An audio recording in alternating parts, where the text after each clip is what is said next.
Hi, Assalamualaikum. Welcome back to my channel, Physics from 5 KSSM. Today we continue 3.1 Current and Potential Difference Part 2. In this video, I will continue to discuss on learning standard, define electric current, define potential difference V, and also discussion on formative practice 3.1. If you observe, this simple circuit consists of two batteries or two dry cells. By using connecting wire connect to a bulb, you can see the bulb lighted up. So what caused this situation? If the circuit is broken, you can see the bulb does not light up. If the circuit is complete, the bulb lights up. So what caused this situation? Switch closed, you can see electrons will flow from negative terminal to positive terminal. The flow of electrons from negative terminal and positive terminal will cause current to flow from high potential to low potential. Once the current flow, it will produce the bulb lighted up, meaning some of the electrical energy converted to light energy.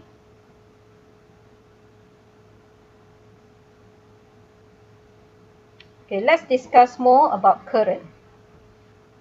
An electrical equipment can only function if current flows in a complete electric circuit. So we have shown just now, when the circuit is complete, then only the bulb lighted up. For this one, the circuit is broken, the bulb does not light it up.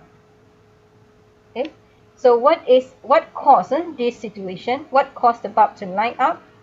Of course, there will be charge flow, at the same time current flow in the circuit.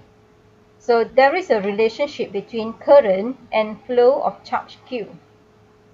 So current is defined as the rate of flow of charge Q in a conductor.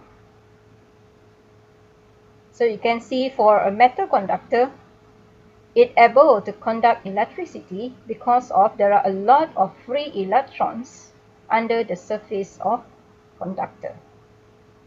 Okay, so the flow of electrons in the conductor will produce current that flow from high potential to low potential. What is the meaning of high potential?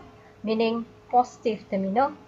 The low potential is negative terminal. So current will flow from positive to negative. Okay, let's look at the formula for current. Current is equals to rate of charge flow.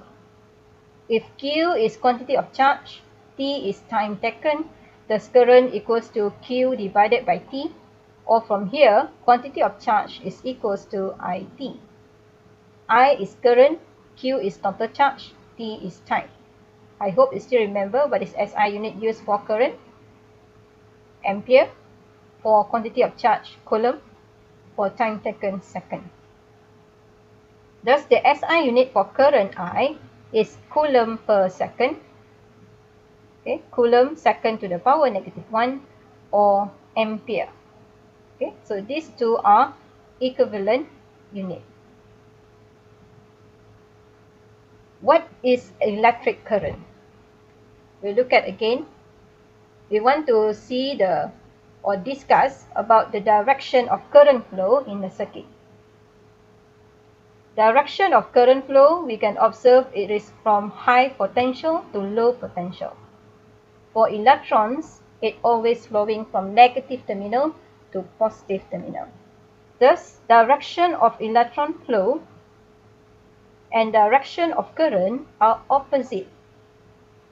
For electron flow from negative to positive, for current direction, positive to negative. Current is measured by ammeter that can be connected in series in the circuit. Voltmeter will measure voltage across X and always connected in parallel. We will discuss more about the voltage that measured across X. Direction of electric charge flow in a circuit as being from positive terminal of the battery towards negative terminal. So this is opposite direction to actual flow of electrons. So when you mark the direction of current in the circuit, make sure you mark it from positive to negative. We just follow the traditional current direction. Okay, now we want to discuss on potential difference or voltage. You have learned that current is the rate of flow of electric charges. What makes the current flow in the circuit? Can this bulb light up without the battery? If we just complete the circuit without battery or without power supply, of course the bulb cannot be lighted up. So what makes current flow in the circuit? Current can flow from one point to another due to potential difference between 2 points in a circuit. There must be potential difference. There must be voltage supply. So what is this potential difference V? When we talk about the bulb, meaning between point A and point B. So the voltage V or potential difference V between 2 points in electric field is defined as work done W in moving 1 coulomb of charge Q from one point to another. Or based on this circuit, when we talk about potential difference between point A and B, meaning work done to moving 1 coulomb of charge Q from point A to point B. So that one will be voltage across the bulb. If you look at carefully, point A is connected to positive terminal, point B connect to negative terminal. Thus, A has a high potential, B is low potential. Due to the difference in potential, you can measure voltage between these 2 points or voltage across the bulb. The formula used based on the definition, we have V equals to W divided by Q, or V equals to E divided by Q. So W here is work done in moving 1 coulomb of charge, or electrical energy used to moving a charge from one point to another, divided by Q.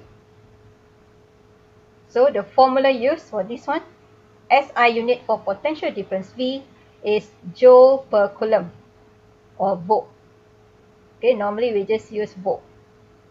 Potential difference is 1 volt if work done to move 1 coulomb of charge from one point to another is 1 joule.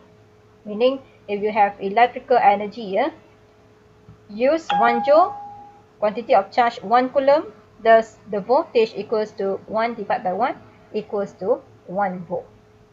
Okay. Okay, let's discuss formative practice 3.1. You can refer to your textbook. You can try first, then you can come back and check the answer. Okay, the first one, number 1, define current and potential difference. So you just need to memorize what is the meaning of current and potential difference. Current is the rate of flow of charge in a conductor. Potential difference, work done to move 1 coulomb of charge between 2 points in an electric circuit. What is an electric field? It's a region around a charged particle where any electric charge in the region will experience electric force. Number 3, figure shows electronic advertisement board. The current flowing is 4 times 10 to the power negative 2 ampere. Okay, so this one is 10 to the power negative 2 ampere. What is the number of electrons flowing for 3 hours? Okay, formula. Firstly, the time taken, we always use seconds. So you need to convert hours to second. And then quantity of charge, Q equals to number of electrons multiply charge of 1 electron. Okay, charge of 1 electron equals to 1.6 times 10 to the power negative 19. This one will be given, no need to memorize. Okay.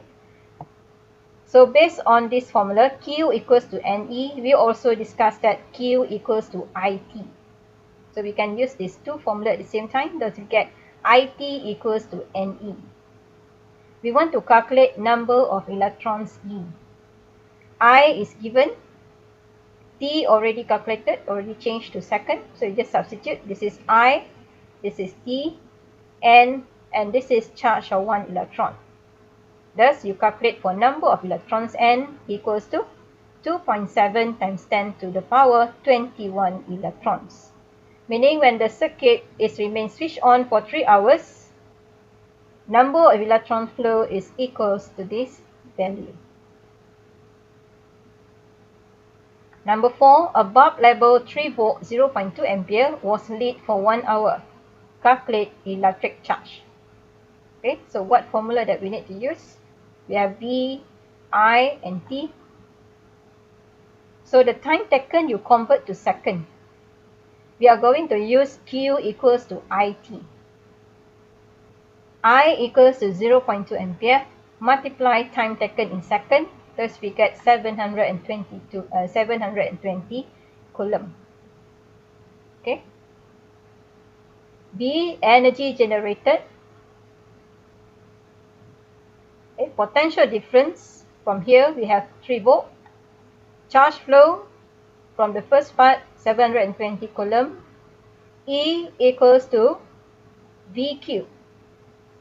This is coming from the formula of potential difference. V equals to E divided by Q. Now we want to calculate E, meaning E equals VQ. V 3 volt, Q 720, so we get 2160 joule. For number 5, an electric charge 900 coulomb flows through metallic conductor in 10 minutes. Calculate current. You have Q, time taken minutes, need to convert to second, 600 second. So current equals to rate of charge flow, Q divided by T. Thus 900 divided by 600, so we get 1.5 ampere. So the formula that we use, you need to identify the formula used based on the information given. Okay, what do you want to determine from that question? So you can list it down first, then you can identify which formula is suitable to be used. Okay, that's all my video on topic 3.1, current and potential difference. So you can try more questions on this so that it will get familiar with the formula used. Okay, that's all. Thank you for watching. Bye.